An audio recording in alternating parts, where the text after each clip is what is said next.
What's going on, everybody? It's your boy Big O, back again with another vid.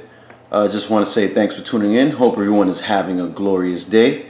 If you like what you're watching, definitely give that thumbs up. Definitely subscribe. And let's get right into it. Today, we're going to have a bit of a discussion about driftwood in your turtle tanks. Here, I have the two examples that I have the most experience with and that I am currently using in all my tanks.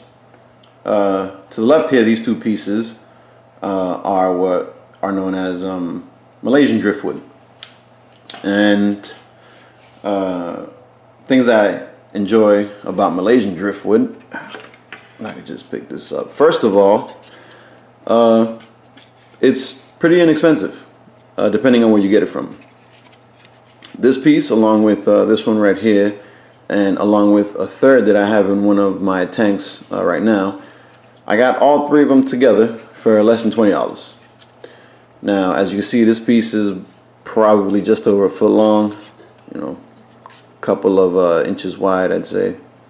And the other two pieces are pretty similar in size. You can't really, beat that price. I got them at a reptile convention, and I know things tend to be a little bit cheaper at those, but just to give you an idea of what sort of deals you can find with Malaysian driftwood. The other thing I like about it is that it has sort of that sort of old, worn look that you would expect natural driftwood to have. It's something that for me is very, very aesthetically pleasing in my tanks.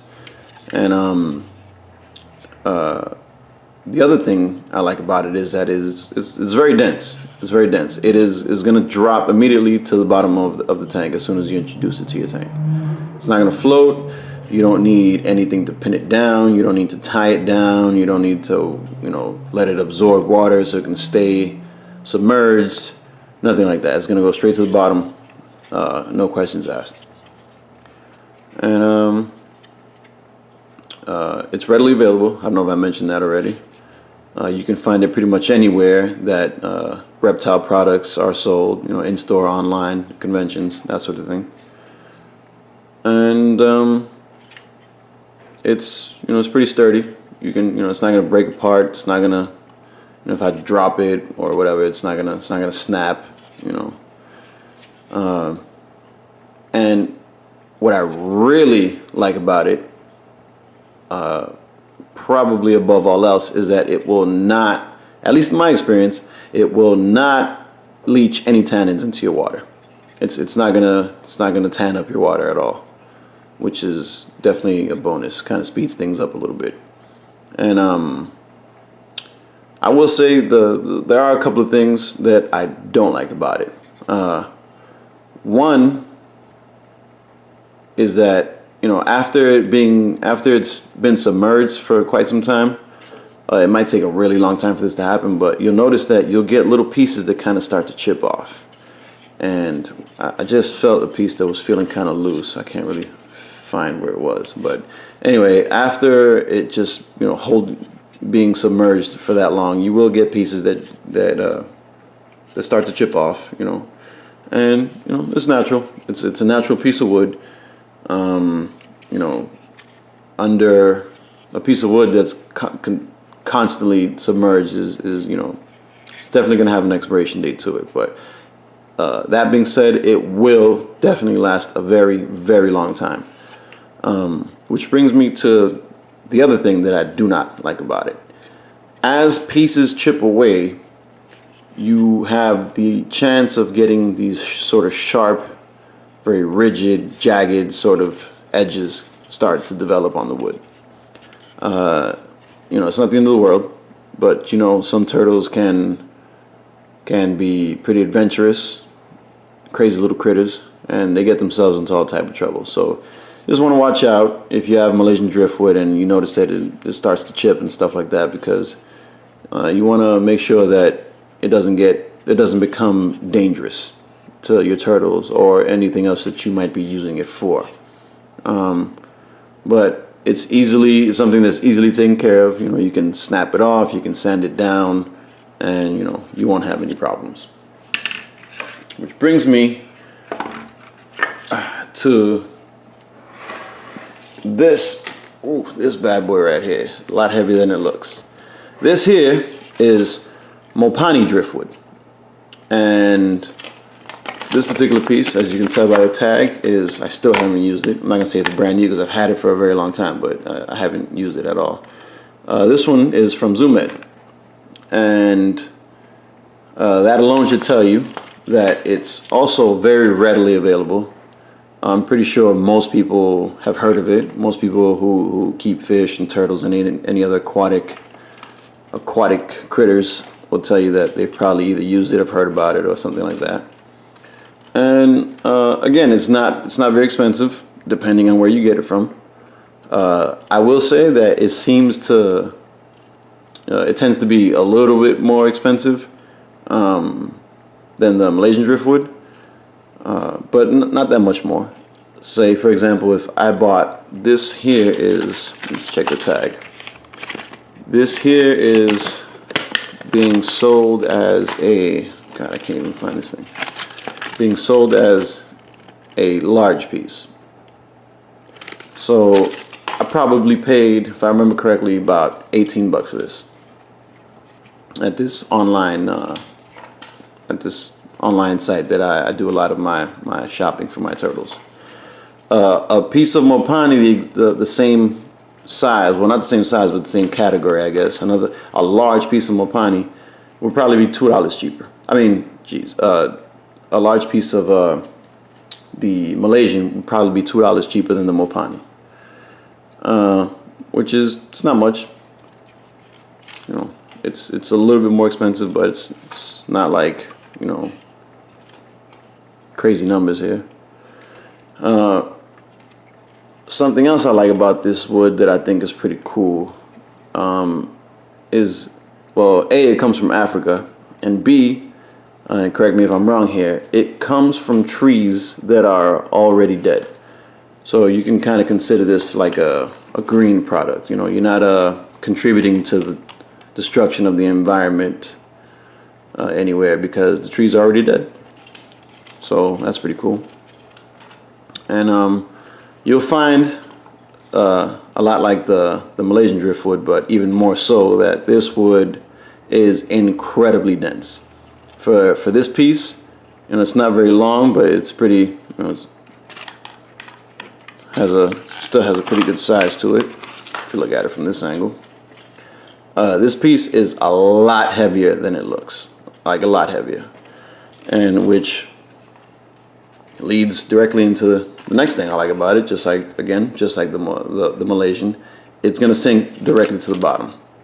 You don't have to try to, you know, do anything else, because it's going straight to the bottom. One thing I like about this wood that I wouldn't really recommend with the Malaysian driftwood is that you can easily, you know, if you find the right surface, or, you know, you can kind of like make the surface a little more flatter or smoother, you can easily sort of attach this to, say, like another piece of wood or a piece of slate or something, using a screw or something like that, and use it in, you know, you can make sort of like a little tree if you're going to use it in a non-aquatic environment.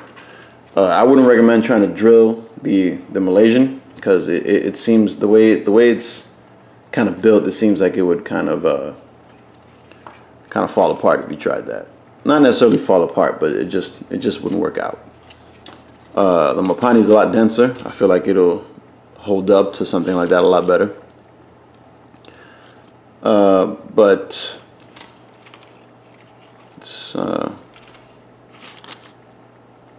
it's really nice. I like the look of it. I like the colors. It comes in all sorts of shapes, sizes, and it's readily available. You can find it pretty much anywhere. Now, what I do not like about the Mopani is it leaches way too many tannins into your water. Usually a piece like this, I'd have to submerge it in some type of container. Usually I use a 5-gallon bucket. And every 3 days I will go empty out the water and repeat the process. This can last anywhere from 2 to 3 weeks to 2 to 3 months, depending on the size and the shape and the thickness of the driftwood. Some people don't mind their water looking like really like large batch of tea, but I don't like it at all. So I really go through the process trying to get as much of the tannins out as possible before I introduce it to any one of my tanks. That being said, it seems to always leach tannins into the tank even after that whole process. It's not the biggest deal. Things you can do to kind of get around it. You can use a lot of activated charcoal and things like that to make your water clearer. But good thing is that the tannins aren't going to hurt anything. Your turtles won't mind it. In fact, they might actually enjoy it. Some turtles tend to be partial to a certain pH in their water, and the tannins can actually help you achieve that pH. But like I said, it's not gonna make any difference in the health of the tank and your water and the turtles and any other critters that might be in there. And I really can't find anything else to really say about these things. I mean, overall for me, it adds a really nice look to your tank. I feel like your turtles will appreciate it. It gives them something to mess around with, something to interact with. Gives them something for some type of enrichment.